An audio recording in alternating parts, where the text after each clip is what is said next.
Assalamualaikum warahmatullahi wabarakatuh. Kami dari kelompok 5 akan mempresentasikan tentang budaya organisasi yang berhubungan dengan implementasi perubahan organisasi.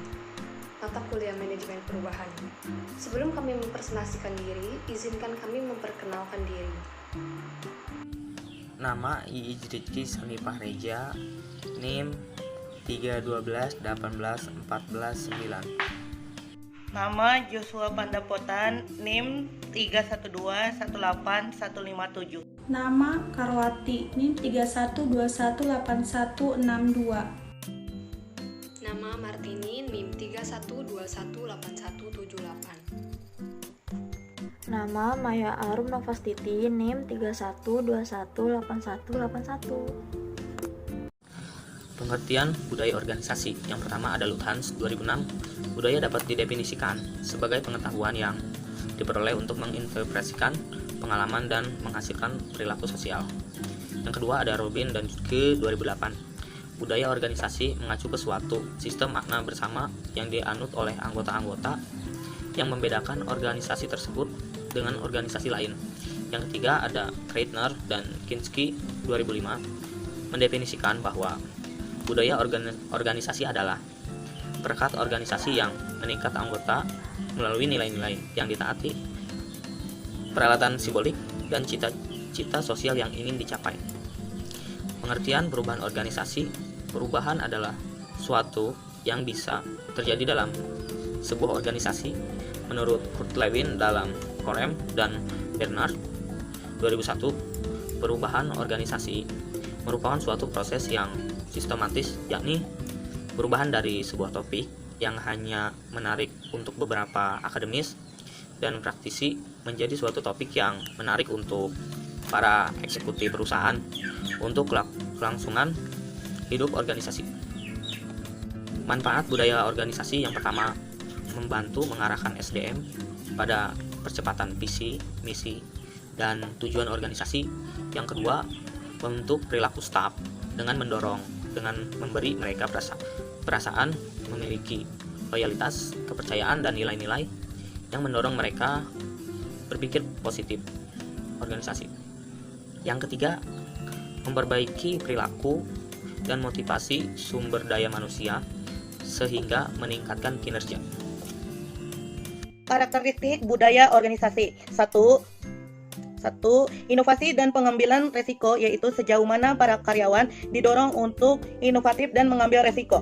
2. Perhatian pada hal-hal rinci, yaitu sejauh mana para karyawan diharapkan memperlihatkan presisi, kecermatan, analisis, dan perhatian kepada rincian. 3.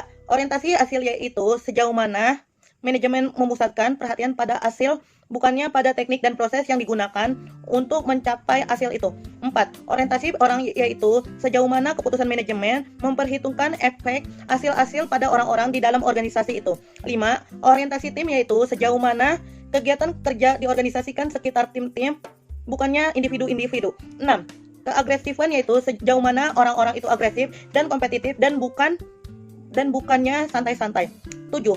Kemantapan, yaitu sejauh mana kegiatan organisasi menekankan dipertahankannya status quo daripada pertumbuhan. Hal penting dalam melakukan perubahan. 1. Dimensi struktural, yaitu budaya yang akan dirubah dengan tujuan bukan hanya sekedar mengetahui budaya yang ada, tetapi juga agar pelaku perubahan bisa belajar tentang pola pikir organisasi dan orang-orang yang terlibat di dalamnya. 2. Dimensi ruang dan waktu, yaitu asal-muasal terbentuknya budaya dan perjalanannya sepanjang waktu dengan tujuan agar dalam perubahan budaya tidak terjadi kesalahan yang sama di masa datang. 3. Dimensi proses perubahan, yaitu posisi budaya dalam siklus kehidupan budaya. 4. Dimensi konseptual, yaitu situasi lingkungan di mana budaya berada. 5. Dimensi subjektif. Mengapa budaya organisasi harus berubah? Banyak organisasi yang mengalami kemunduran karena ketidakmampuannya menyesuaikan diri dengan perubahan lingkungan, sehingga membuat perubahan budaya sangat diperlukan agar dapat bertahan terhadap goncangan yang timbul sebagai akibat dari pertumbuhan lingkungan.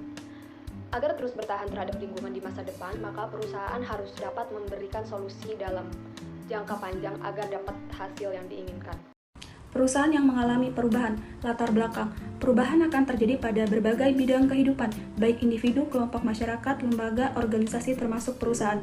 Salah satu perusahaan yang melakukan perubahan adalah PT Kereta Api Indonesia. Berbagai inovasi digagas oleh Direktur PT Kereta Api Indonesia demi memberikan pelayanan yang terbaik. Perubahan dan inovasi oleh PT Kereta Api Indonesia ini merupakan bagian dari self-renewing system, yakni sebuah sistem yang mempunyai mekanisme memperbarui dirinya sendiri. Sesuai perkembangan lingkungan internal dan eksternalnya, perubahan yang dilakukan PT Kereta Api Indonesia ini juga merupakan upaya untuk meningkatkan kualitas perusahaan, upaya dalam menghadapi persaingan, perubahan lingkungan dan teknologi, serta banyak lagi alasan lainnya. Sejarah perusahaan PT Kereta Api Indonesia.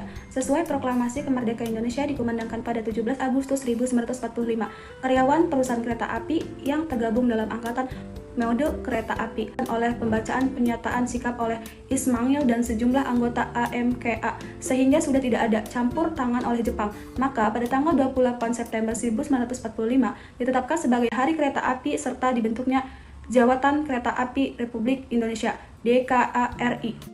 Nama DKARI kemudian diubah menjadi Perusahaan Negara Kereta Api (PNKA). Nama itu diubah lagi menjadi Perusahaan Jawatan Kereta Api (PJKA) pada tanggal 15 September 1971. Pada tanggal 2 Januari 1991, nama PJKA secara resmi diubah menjadi Perusahaan Umum Kereta Api Perumka, dan semenjak tanggal 1 Juni 1999 diubah menjadi PT Kereta Api Indonesia Persero sampai sekarang. Profil perusahaan PT Kereta Api Indonesia. PT Kereta Api Indonesia Persero adalah badan usaha milik negara Indonesia yang menyelenggarakan jasa angkutan kereta api. Layanan PT Kereta Api Indonesia meliputi angkutan penumpang dan barang. Adapun visi serta misi perusahaan adalah sebagai berikut. Visi, menjadi penyedia jasa perkeretaapian terbaik yang fokus pada pelayanan pelanggan dan memenuhi harapan stakeholder. Misi, menyelenggarakan bisnis perkeretaapian dan bisnis usaha penunjangnya melalui praktik bisnis dan model organisasi terbaik untuk memberikan nilai tambah yang tinggi bagi stakeholder. Dan kelestarian lingkungan berdasarkan 4 pilar utama, yaitu keselamatan, ketetapan waktu, pelayanan, dan kenyamanan. Perubahan yang terjadi di PT Kereta Api Indonesia, yaitu yang pertama, perubahan identitas atau rebranding. Perubahan identitas atau rebranding artinya perubahan pada nama, logo, dan slogan dari perusahaan. Perubahan logo pada PT KAI diinstruksikan oleh Ignatius Jonan selaku Direktur Utama PT KAI. Perubahan ini juga dilatar belakangi oleh rencana pemerintah yang akan mendatangkan perusahaan swasta untuk masuk dalam industri kereta apian Indonesia. Sehingga persaingan dalam memberi pelayanan terbaik akan terwujud dan monopoli perusahaan yang terjadi akan berakhir. Tujuan umum dari perubahan logo itu sendiri adalah PT KAI ingin menunjukkan kepada masyarakat luas bahwa PT KAI sudah berubah. PT KAI melakukan perubahan dalam bentuk restrukturisasi dan reformasi, sehingga berpengaruh dalam perubahan nilai, mindset, serta budaya kerja dalam PT KAI itu sendiri. Yang kedua yaitu perubahan teknologi.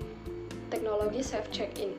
Setelah adanya sistem pemasaran tiket secara online, perubahan teknologi yang dilakukan PT KAI adalah memberlakukan sistem self-check-in, yaitu cetak tiket secara mandiri. Perubahan sistem yang dilakukan oleh PT KAI ini merupakan perubahan strategis, yaitu perubahan cara kerja untuk meningkatkan efisiensi, peningkatan penghasilan atau revenue, dan pemakaian sumber daya teknologi untuk menerapkan sistem baru tersebut. Aplikasi KAI Akses. PT Kereta Api Indonesia terus berinovasi dengan mengembangkan teknologi dengan cara memenuhi harapan pelanggan. Salah satunya dengan pengembangan layanan kemudahan dalam membeli tiket. Kebutuhan masyarakat terhadap teknologi menjadi salah satu kebutuhan yang harus dipenuhi, sehingga hal tersebut menjadi peluang PT KAI untuk menginovasikan produk pelayanan jasanya, yakni dengan meluncurkan aplikasi KAI Akses pada tahun 2004. 3. Perubahan layanan. Dulu pelayanan dalam pembelian tiket kereta api masih terjadi antrian panjang yang kadang dapat menghambat proses pembelian tiket, sehingga banyak praktik percaloan yang menjual tiket kereta api. Namun sekarang perusahaan melakukan perubahan pelayanan berupa pembelian tiket kereta api dengan menggunakan ponsel saja. Kenyamanan. Dulu kenyamanan pelanggan masih kurang nyaman karena banyaknya yang berjualan di dalam kereta, banyaknya penumpang gelap, penumpang melebihi kapasitas. Namun sekarang perusahaan melakukan penertiban pedagang kaki lima di dalam kereta, menertibkan penumpang gelap, membatasi penumpang sesuai kapasitas sehingga penumpang jarak jauh dilarang berdiri, serta menertibkan atau memberikan larangan merokok di dalam kereta. 4. Perubahan struktur organisasi. Perubahan struktur organisasi di PT KAI terlihat dari bentuk struktur organisasi yang konvensional menjadi lebih modern, atau dari yang tidak banyak pembagian-pembagian menjadi lebih banyak pembagian. Bisa dikatakan bentuk struktur organisasi lebih gemuk. 5. Perubahan fasilitas. Perubahan fasilitas yang dilakukan oleh PT KAI yaitu untuk menunjang kebutuhan konsumen. Contohnya, kursi untuk kelas ekonomi yang mulanya usang diperbaharui menjadi bagus, rapi, dan nyaman digunakan. Dan pada bulan Agustus 2016, PT KAI membeli unit-unit kereta baru untuk kelas ekonomi, sehingga akan ada fasilitas tambahan seperti AC, TV, serta colokan listrik yang mulanya tidak ada. Kesimpulan, perubahan dilakukan perusahaan untuk meningkatkan kualitas perusahaan dalam jangka panjang. Perubahan yang dilakukan perusahaan PT Kereta Api Indonesia atau Persero pada dasarnya mengalami perubahan yang sangat baik. Boleh dikatakan perusahaan mengalami transformasi. Perubahan di PT KAI yang cukup baik ini bisa terlihat dari kepercayaan masyarakat yang masih menggunakan jangka transportasi kereta api sampai saat ini. Melihat pada saat ini, persaingan di bidang jasa transportasi cukup tinggi, serta kenaikan keuntungan yang cukup signifikan dari tahun ke tahun. Selain itu, PT KAI mampu menata ulang perusahaan, baik dari segi pelayanan, manajerial perusahaan, kenyamanan penumpang, penertiban di dalam kereta, dan lain sebagainya. Sehingga bisa dikatakan, perubahan yang dilakukan PT KAI terbilang berhasil. Keberhasilan perubahan tersebut tidak terlepas dari sosok Direktur Utama PT KAI, Ignatius Jonan, yang selalu memberikan pembinaan mengenai tata kelola perusahaan kepada para pejabat internal perusahaan. Selain itu, Ignatius Jonan berani melakukan gebrakan-gebrakan untuk meningkatkan kualitas perusahaan.